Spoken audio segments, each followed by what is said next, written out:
Hi, and welcome to week 10, Sociology. We're looking at crime and deviance. And so the first part of this video, the first video for week 10, is going to focus on the definition of crime and deviance, what makes them similar and what makes them different. And we're going to look at, for this entire video, will be these different theories. We'll look at symbolic theorists, functionalism, and conflict as an example about how they see the differences and what the role of crime and deviance is in Canadian society. Okay, so this one will be a little bit heavier because it's going to have a little more theory-based, but it's important to recognize that crime isn't just about this is right, this is wrong, but that there is function and there is purpose and there are theories behind when is somebody a criminal and what circumstances propel somebody in that direction. Alright, so good luck, and we'll look forward to seeing you next week in the video that we're going to look at that regards looking at crimes and at courts and restorative justice and the like. Good luck. Okay, so let's look at what is deviance. Now, like all societies have norms. If you remember, norms mean code of conduct that govern acceptable behavior and mechanisms of social control. And so when we think about deviance, it's when we think in terms of some of those elements around social control, systematic practices developed by social groups to encourage conformity and discourage deviance. And it's relative and it varies in its degree of seriousness, and some forms of deviant behavior are officially defined as crime. That's what we're going to cover in next week. And crime is a behavior that violates the criminal law and is punishable by fines, jail terms, or sanctions. But deviance is relative. It's an act that becomes deviant when it is socially defined as such. Example, members of a gang may shun mainstream's conformity, yet conform to the group's code of dress. Deviance is ambiguous. Good and bad definitions vary so much that sometimes it's difficult to consider what is deviant and what is not. Deviance varies with degrees. It ranges from mild transgressions of folkways, sexual overtones, or to serious infringements of law like rape. It can be understood to mean not only behavior but also beliefs. Now we will look next week at crime, but this week we're going to look at deviance and social control and the theorists associated with why or what is the role of deviance and how do we get defined in terms of deviance. Now, when we think also in terms of social control, like I said, these are the systematic practices developed by social groups to encourage conformity and discourage deviance. And that could be formal in terms of the law and police, or it could be informal in terms of signs or groups that advocate in behalf of things that were once considered, shall we say, normal and becoming deviant. So we're going to start with the functionalist view. And we're going to look at some theories here. We're going to look at three. Strain theory, basically goals and means to achieve them is strain theory. According to strain theory, Merton is the theorist. People feel strain when they are exposed to the cultural goals that they are unable to attain because they don't have access to the culturally approved means to achieving these goals. And so when you think in terms of what is it that you understand that we are supposed to have or should achieve as a society or as individuals, and that if you don't have the culturally normative ways by which to do that, then you feel the strain of what you should have and can't have. Subsequent reduction in Canadian taxes and increase in the cost of cigarettes in the U.S. dramatically cut the incidences of cigarette smuggling, but the networks of expertise developed by the smugglers remained, turned into new commodities, drugs, alcohol, firearms. So strain theory may also explain upper class deviance, the pressure to increase corporate profits. You know, that what you see other corporations do, you feel the strain when you're not able to do that in the way that they can. You may find an alternative way by which to do it. Another theory put out by the functionalists is opportunity theory, or access to illegitimate opportunities.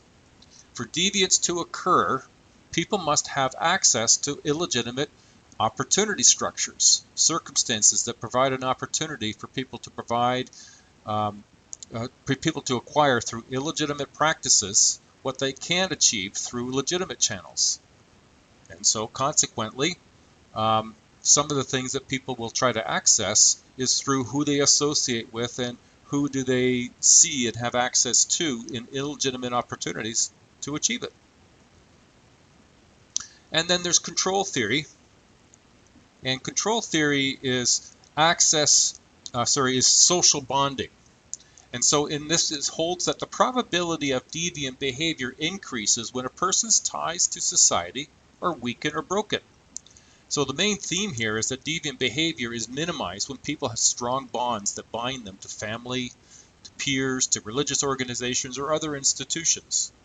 According to Hershey, which is the author of control theory, social bonding consists of 4 quadrants.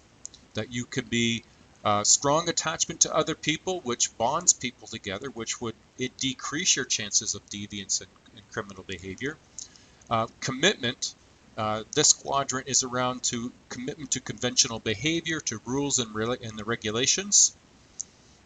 And then involvement is involvement in conventional activities. So instead, as a child of going and being involved in criminal activity, you're involved in conventional activities like Boy Scouts, Girl Scouts, hockey teams. Those are conventional activities, and belief in legitimacy of these conventional values and norms. That having high degrees in these reduce your chances of involvement in deviant behavior and crime.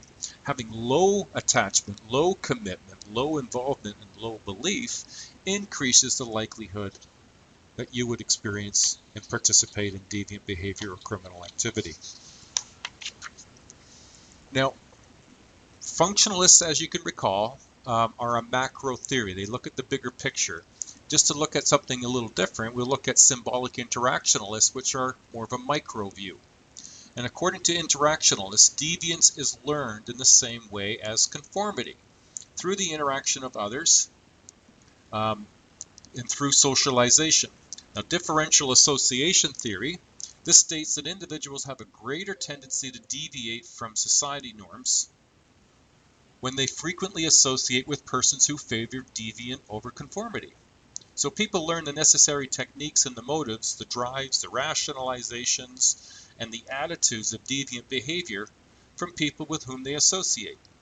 People are more likely to engage in criminal activity if they have frequent, intense, and long-lasting relationships and interactions with those who violate the law.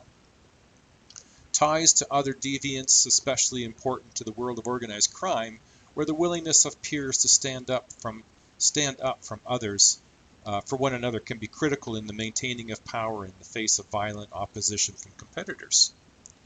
Now, in addition to differential association theory under the symbolic interactionalists, we have labeling theory as well. And labeling theory suggests that a deviants are those people who have been successfully labeled as such by others. The process of labeling is directly related to the power and the status of those persons who do the labeling and those who are being labeled. So you can have primary deviance. This is the initial act of breaking a rule. So if, for example, you're somebody who stole something for the first time, whether you were caught or not, this is considered primary deviance. Now, secondary deviance occurs when a person who has been labeled a deviant accepts that new identity and continues the deviant behavior. So to be under secondary, you not only have participated in deviant behavior, you accept it and identify with it. You maybe start to behave in that way, you dress in that manner, and not only are you identified, but you are accepting that role. Excuse me. Now, when we think in terms of other components of symbolic interactionalism, we have what are called moral entrepreneurs. And moral entrepreneurs are persons who use their own views of right and wrong to establish rules and labels rules and label of others as deviant. So moral entrepreneurs often create moral crusades. public and media awareness campaigns to help generate public and political support for their causes. For example, we've had the Mothers Against Drunk Driving. Now, way back in the 1850s, the women's temperance movement of the 20th century resulted in prohibition, campaigns against abortion, prostitution, child abuse. In 2003, an example of the Roman Catholic evangelistical Muslim and Sikh leaders united against same-sex marriages. And so stigmatized labels can last a long time and make it difficult for labeled persons to reintegrate into society. Many of the provisions of the Youth Criminal Act were enacted to reduce the impact of labeling of young offenders. Okay, now we're going to roll back into a macro view. I'm going to start with conflict theory. And according to conflict theory, the main theme here is that people in positions of power maintain their advantage by using the law to protect their own interests. So the main issue here is who has the power to define, enforce, and punish crimes and deviance? Well, the way the laws are made and enforced benefits the capitalist class by ensuring that individuals at the bottom of the social class structure do not infringe on the property or threaten the safety of those at the top. So the marginalized commit crimes in order to survive, not to become rich. Frequently, they're in a struggle for survival. Marginalized persons victimize other marginalized persons. Example, violent gang activity may be a collective response of young people to seemingly hopeless poverty. And law protects the interests of the affluent and the powerful, and not, as it is claimed, for the common good. Now, there's two groups here, the affluent and the street crimes. And when you look at the two, you see that there's a significant difference. Now, according to critical theorists, the affluent commit crimes because they're greedy and want more of what they have, and the poor commit crimes in order to survive. Living in poverty may lead to violent crimes and victimizations of the poor by the poor. Now, an offshoot of the conflict theory, of course, is feminist perspective. And their focus is looking at why women commit crimes, and their evidence is that women's crime rates increase with women's liberation movement. Some theories, women's deviance in crime as a rational response to oppression and discrimination. So the focus is to examine the relationship between gender, deviance, and crime. Now, one of their main focuses is the role of patriarchy, which keeps women tied to family and home.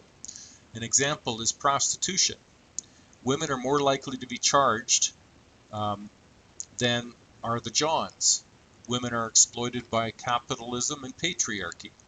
Because more women than men have low-paying jobs, women tend to become involved in prostitution and shoplifting. Some new links between race, class, and gender.